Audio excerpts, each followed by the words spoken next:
So this is my new AMD virtualization system I have.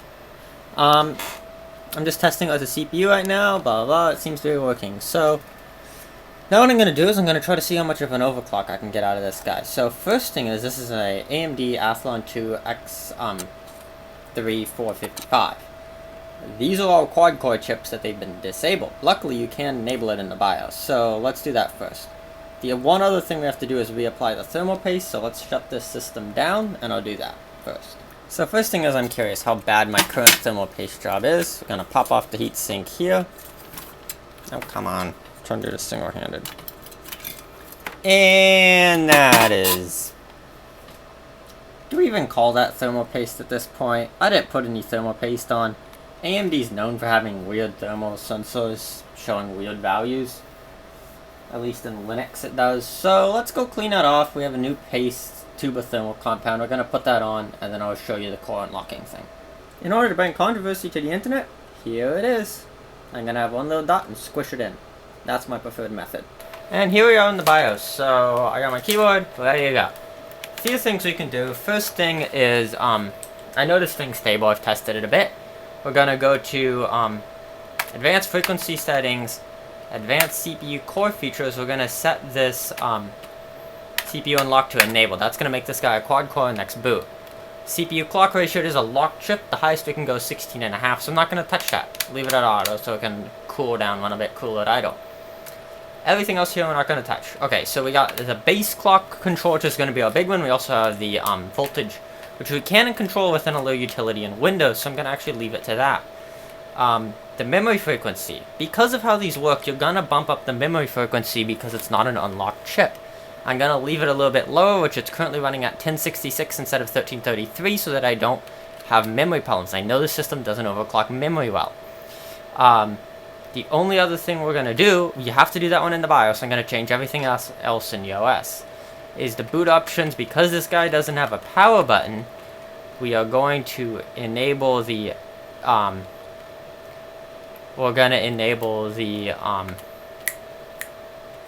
is that? We are going to enable it so it turns on when you plug it in, so power up, and we're going to do, what is that, AC back. We're going to say always on, and what this will do is if your system ever turns off, it's always going to turn back on. Then we're going to save and exit. We're going to do all the actual overclocking in Windows over remote desktop, because I don't want to be reaching to this other computer, which is annoying. Save and exit. Now if we go and spam F12 again, which gets us into the, actually F2 gets us straight into the BIOS instead of boot menu, which has a BIOS selection option. So yeah, wait a minute. This guy takes a reasonable amount of time to post. I also turned off the BIOS loading screen thing because I'm not personally a huge fan of the Gigabyte logo, and would rather see the American Megatrend stuff. Even though this guy posts so fast that it doesn't really matter here. But you can see, apparently the base clock's set to 201, or it's just running at 201.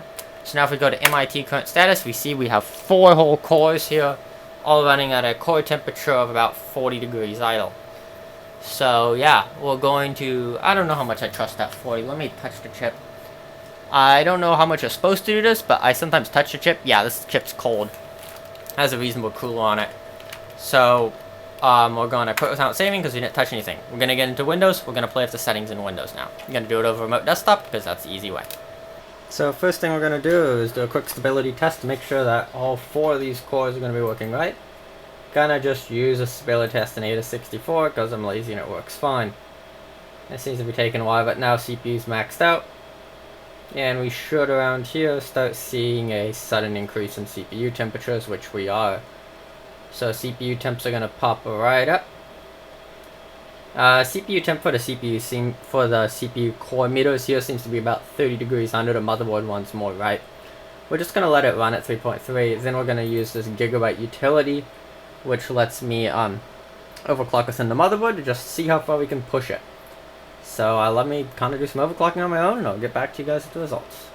So I got the overclock, and it really was worse than I hoping for. I hit 220 on the bus speed. That would be about 3.65 on the CPU.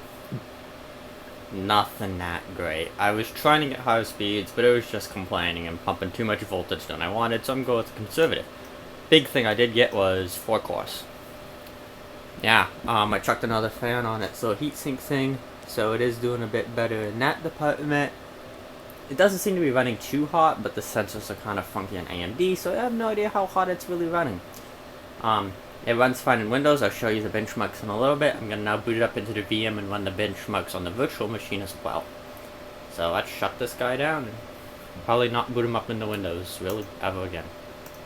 After all the overclocking, we're ready to take this server out of maintenance. We're going to activate it again, make it join. We can see the server is right here in this page here. So if we go top, or if we go like ls EPU, we can see right here 4 CPUs instead of the 3, so we did enable the third one. Frequency doesn't show up right here. You can see now it's actually up and over. Switch pages, so we have the which one? Windows 10 7850 is what the VM's called.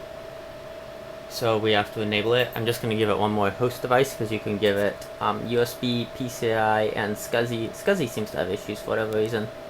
Don't know why. There seems to be some weird issues every once in a while and over it. I don't know why. But we can go to like USB devices here. And we can say here's a SanDisk Cruiser. And we can add that USB device, hit OK. And then we're now going to run the VM. And the VM just started. The VM's booting up. It should work perfectly fine. I can view the console here. So if I focus the camera, you can see we are booting into Windows 10. That's the only OS that seems to want to work right. 8 should work fine though.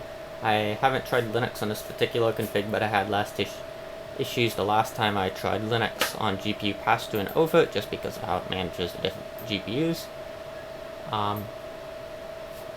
It's booting, it's taking a minute, has to boot off of a network storage NFS share. So I mean, it's definitely not the fastest storage method, but... And... I don't know if you guys heard it, but the click just turned on. This CRT is now on, and we can get the benchmarking on here.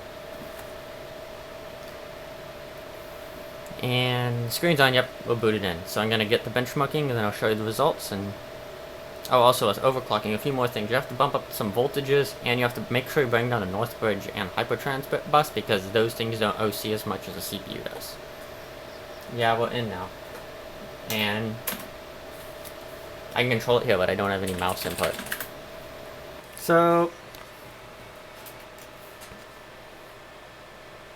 here are the total results. So I'm going to post this page in the comments if I remember. So, essentially, this is the stock VM. This is the stock on metal. This is the overclocked metal. This is the overclocked VM. You can see going from VM to VM, there's almost always an improvement. Because we got another core and that, I think, 10% overclock. I didn't expect Blender GPU to improve as much as it did, because that should be solid GPU only.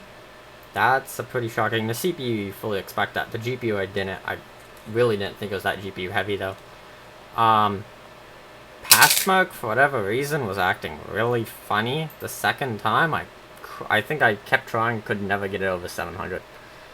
User benchmark showed errors when I tried to run it in a VM and wouldn't give me a full percentage, which was weird.